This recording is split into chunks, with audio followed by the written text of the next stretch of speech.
أما قل تعالى وأتلوا ما حرم ربكم عليكم ألا تشركوا به شيئا وبالوالدين إحسانا. لماذا كل الآية نواهٍ عدا وبالوالدين إحسانا؟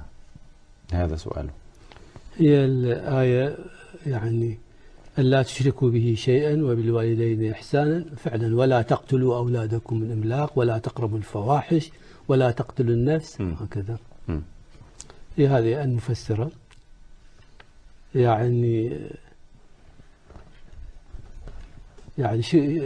هو لو نهى يعني يقول لا تسئ إليهما غير كيف ينهي؟ ولا تسيء إلى الوالدين. هذا لا يفي بحق الوالدين. لما ولا تسيء إليهما؟ لا الإساءة لا تفي، ينبغي الإحسان. أنت لم تفعل. يعني عدم الإساءة لا يقتضي الإحسان. لا هو منصوص الآية من حيث الدلالة وبالوالدين إحسانا. وأحسنوا بالوالدين إحسانا، لأن الوالدين لا يكفي في حقهما النهي عن الإساءة.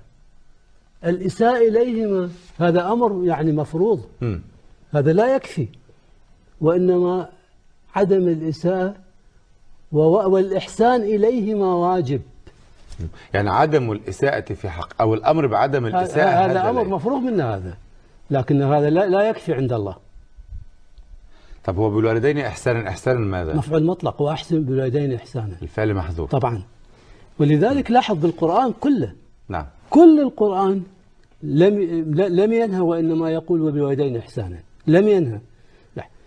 لا تعبدون إلا الله وبالوالدين إحسانا، واعبدوا الله ولا تشركوا به شيئا وبالوالدين إحسانا. قل تعالى واتلوا ما حرم ربكم عليكم وقضى ربك ألا تعبدوا إلا إياه وبالوالدين إحسانا ووصينا الإنسان بوالديه إحسانا. لا يكفي أنه ألا تسيء إليهما، هذا لا يكفي. نعم. يعني لو نهى كان يكون هذا في حقهما يعني كافي خلاص، أنت وفيت حقهما بأن لا تسيء إليهما. لا، هذا ليس كافيا في حقهما، وإنما ينبغي أن تحسن إليهما. سبحان الله. ولهذا لم تأتي نهيا على نسق الآية مطلقا في القرآن الكريم لم تأتي هذا الشيء. ما دلالة يعني هذا لجلال الأمر عند الله عز وجل؟ لا، لعظمة الوالدين وكبير يعني كبير أمرهما عند الله. إذا كان الله استخدم النهي في عدم الشرك معه ألا تشركوا، ويكفي خلاص لا تشرك. هذا مطلوب. هذا يعني إذا منزلة الوالدين عند الله تبارك وتعالى ما بعدها منزلة. ولذلك لاحظ يعني لما ربنا قال يود المجرم لو يفتدي. مو نهى مثلا فقال ولا تقل لهما أف. لا تقل لهما أف. هذا يعني دون شيء، يعني أقل شيء ينبغي أن لا يقال حتى لا تظهر الضجر. مو فقط لا تحسن، لكن لا تظهر الضجر منهما، لا تظهر إليهما الضجر.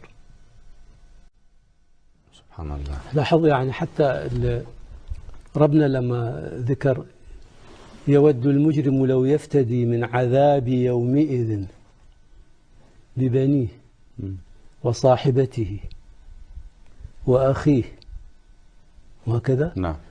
ذكر الأب والأم وفصيلته التي تؤويه ومن في الأرض جميعا ثم ينجيه.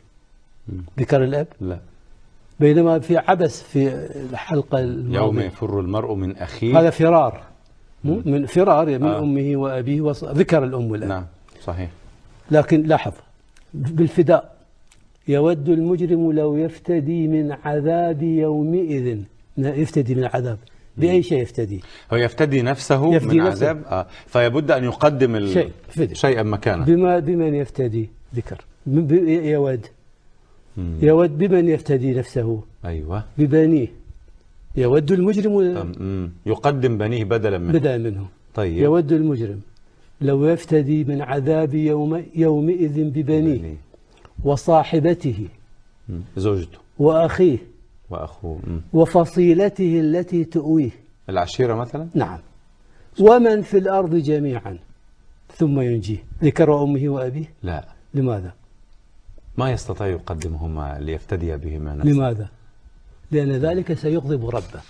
يا الله. يقول لا يعني أنا أمرتك بالإحسان إليهما، أنت تفتدي، يعني هذا لعظيم منزلة الأبوين عند الله. المجرم لا يجرؤ. صحيح، سبحان الله العظيم. لا يجرؤ أن يقدم أبويه فداء. يقول لا، أقول له هذا الإحسان، هذا ما أمرتك به. وكأن هذا الإحسان دنيا وآخرة. لا، أنت عندما تفتدي بأمر عند صاحب، يعني صاحب الأمر والنهي، تفتدي بما يكره أو بما يحب. بما يحب أو بما يكره. يصير تفتدي بما يكره؟ لا، لا يمكن. صح. يقدمهم فداء ليدخلهم النار مكانه. هذا لا يستقيم مع كل التعليم التي مسطرة في القرآن الكريم. كيف؟ صح. يقدمهم حتى هذا مكانه حتى يدخلهم النار. هذا جزاء الإحسان إليهما، يعني يدخلهم النار مكانه. منزلة الأبوين عند الله سبحانه وتعالى فعلا منزلة عظيمة، كما تبدى من سياقيات أي القرآن الكريم دكتور فاضل. طبعا. سبحان الله. أحسنت، بارك الله فيك.